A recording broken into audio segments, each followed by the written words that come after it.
Assalamualaikum warahmatullahi wabarakatuh. Kali ini akan membahas ayo berlatih bab 5 IPAS kelas 4.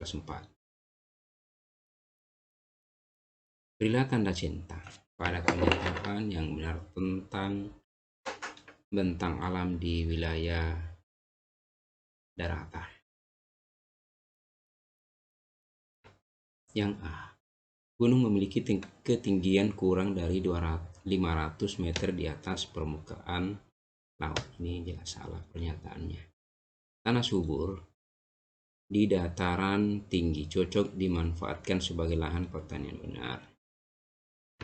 Ketinggian yang merata membuat dataran rendah cocok sebagai pusat kegiatan masyarakat. Ini juga benar. Yang D. Wilayah bukit menyimpan potensi alam berupa batu kapur. Ini juga benar. Selanjutnya, yang nomor 2. Isilah tabel berikut dengan kekayaan alam yang dihasilkan dari penampakan alam yang sesuai. Penampakan alam misalnya pantai, ya pasti ada pasir, hasil perkebunan kelapa, hasil pertanian rumput laut, dan garam bisa juga. Selanjutnya lembah, yaitu tanah yang subur, hasil pertanian seperti padi dan sayur-sayuran. Selanjutnya nomor 3. Perhatikan gambar-gambar kenampakan alam berikut.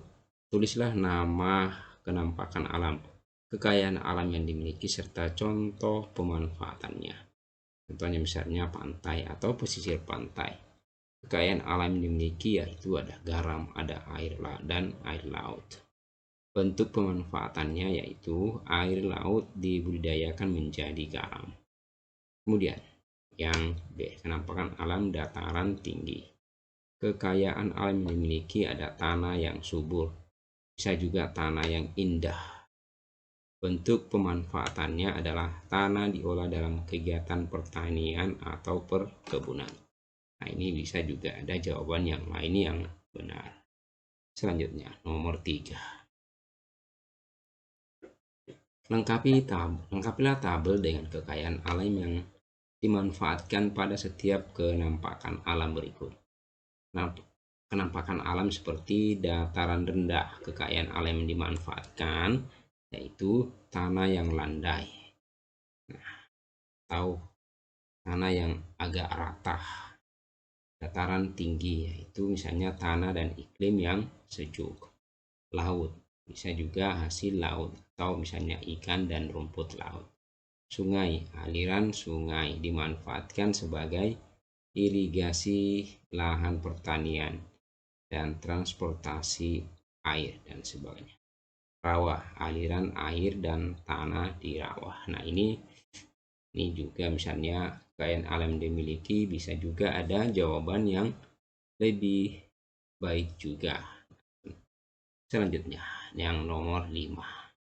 Apa bentuk pemanfaatan kenampakan alam yang terdapat pada gambar? Nah, ini adalah daerah dataran tinggi dimanfaatkan sebagai lahan pertanian sayur-sayuran. Kemudian yang B, tulislah 3 contoh lain pemanfaatan yang dapat dilakukan sesuai kenampakan alam tersebut.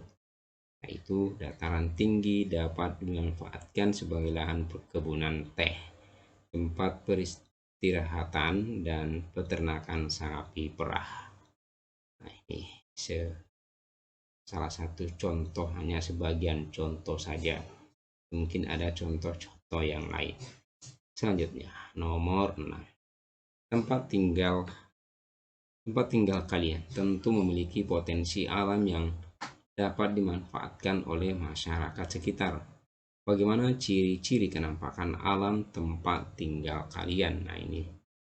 Nah, misalnya berupa hamparan daratan yang luas dengan ketinggian yang cenderung landai serta memiliki udara yang panas. Nah, ini yang dataran rendah, ini termasuk dataran rendah.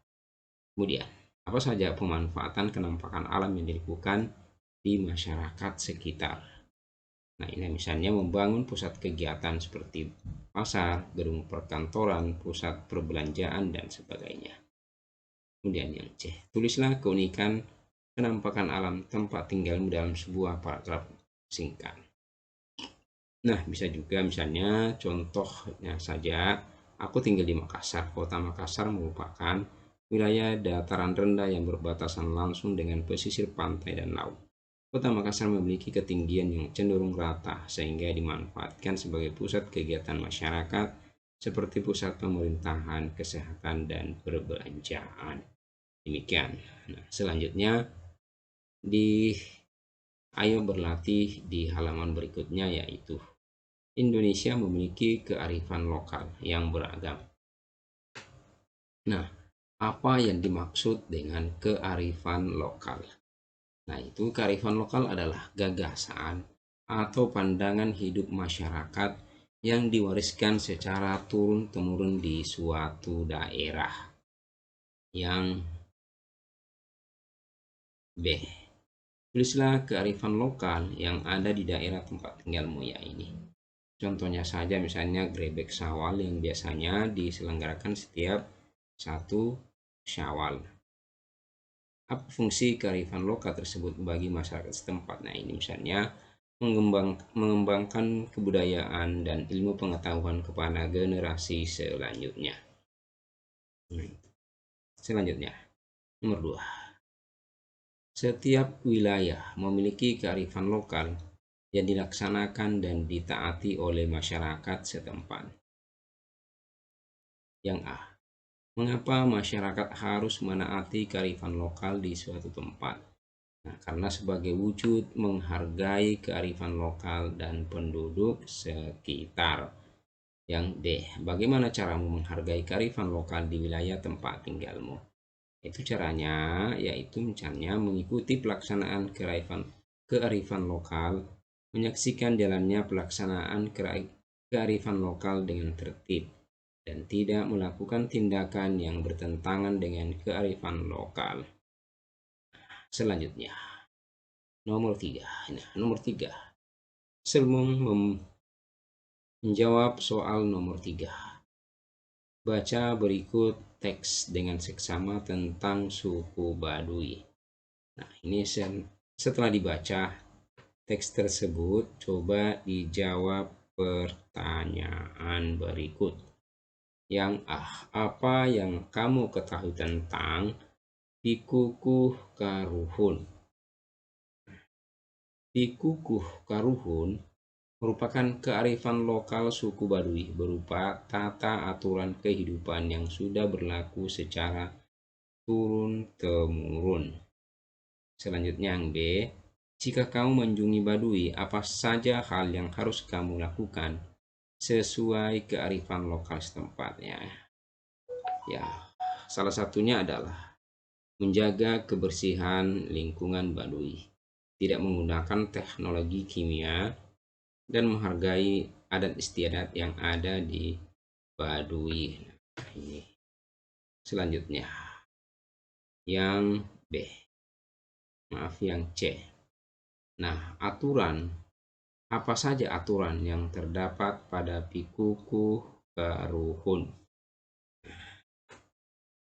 Yaitu aturan yang terdapat pada Pikukuh Karuhun adalah misalnya larangan menebang sembarangan jenis tanaman, kemudian larangan menggunakan teknologi kimia yang dapat merusak kelestarian lingkungan, serta kegiatan berladang harus sesuai ketentuan adat yang berlaku. Nah, demikianlah pembahasan IPAS kelas 4. Mudah-mudahan ada manfaatnya. Assalamualaikum warahmatullahi wabarakatuh.